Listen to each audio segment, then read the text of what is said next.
যেমন দর্শক বন্ধু যারা ভাবছেন যে পেজ রেজিস্ট্রেশনে তারা কি করবেন, ড্যাশবোর্ডে ঢুকবেন। আমার একটা প্রমাণ সহ ডাইরেক্ট প্রমাণ দেবো আমি একবার সরাসরি সাথে সাথে পেজ রিকমেন্ডে গেলাম। দেখেন এখানে অপশন আছে দুইটা, পেজ স্ট্যাটাস ম্যানেজমেন্ট। পেজ কি আছে? রেজিস্ট্রেশন মনিটাইজেশন হয়েছে পেজ, ওই পেজটা রেজিস্ট্রেশন মনিটাইজেশন হয়ে আছে, সেটাকে আমরা প্রমাণ দেবো এখনই এই মুহূর্তেই। ওই পেজটাকে এলিজিবল করে দেখাবো আপনাদেরকে।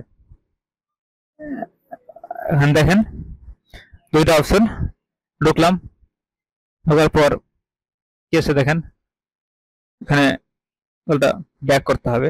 ব্যাক করার পর আমি গুগল প্লে স্টোরে ঢুকলাম, ফেসবুক অ্যাপ্লিকেশন টুলসে ক্লিক করব।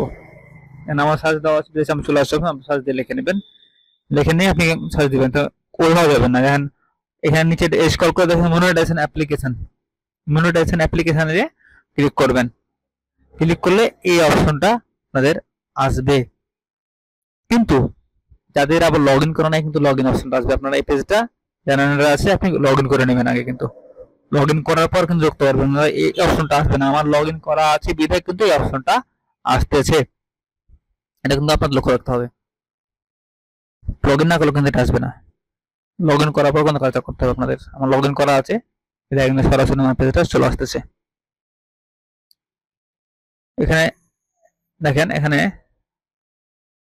কিভাবে করছি নিয়মটা আমাদের ফলো করবেন সুন্দরভাবে, একটু লাইক কমেন্ট করবেন এবং শেয়ার করবেন। যদি কারো সমস্যা হয় কোনো কিছু জানতে, তাহলে অবশ্যই আমাদের কমেন্ট করে জানাবেন, আমরা প্রত্যুত্তর দিবই, উত্তর দিব। এখানে ঢুকলাম, ব্যান্ডিং ট্যাগে অপশন আছে, ব্যান্ডিং ট্যাগিং অপশন আছে, অপশনটাকে ক্লিক করতে হবে। দেখেন ঢুকলাম, স্ক্রল করে এলাম, টানলাম, দেখেন সেট আপ, সেট আপে ক্লিক করলাম। সেট আপে ক্লিক করার পর দেখেন পেজ আসলো, সিলেকশন পেজ। অনেকগুলো পেজ থাকে, যেটা পেজে করবেন সেটা পেজে ক্লিক করবেন। সিলেকশন পেজে ক্লিক করার পর এ আসলো, পর এসএমএস সেন্ড, সেন্ড করে দিলে এসএমএস চলে যাবে ওদের কাছে। দেখেন এটা কিন্তু ওকে হয়ে গেছে। অনেক রকম আসতে পারে, সাকসেসফুল দেখাবে, কার সাকসেসফুল দেখাবে না। আবার ঢুকলাম, পেজ রিকমেন্ডেশনে যেতে হবে। দেখেন যে স্ট্র্যাটেজি, এখানে তিনটে চলে আসছে অপশন, অপশন ছিল একটা, এখানে তিনটে অপশন আসছে। মনিটাইজেশন এলিজিবল হয়ে গেছে, আপনার নট এলিজিবল নাই বা রেস্ট্রিকশন নাই। দেখেন রেস্ট্রিকশন নেই, মনিটাইজেশন এলিজিবল, তো মনিটাইজেশন হয়ে গেছে। ঠিক, তো অবশ্যই ভিডিওটা ভালো লাগলে শেয়ার করবেন এবং কমেন্ট করবেন এবং ভিডিও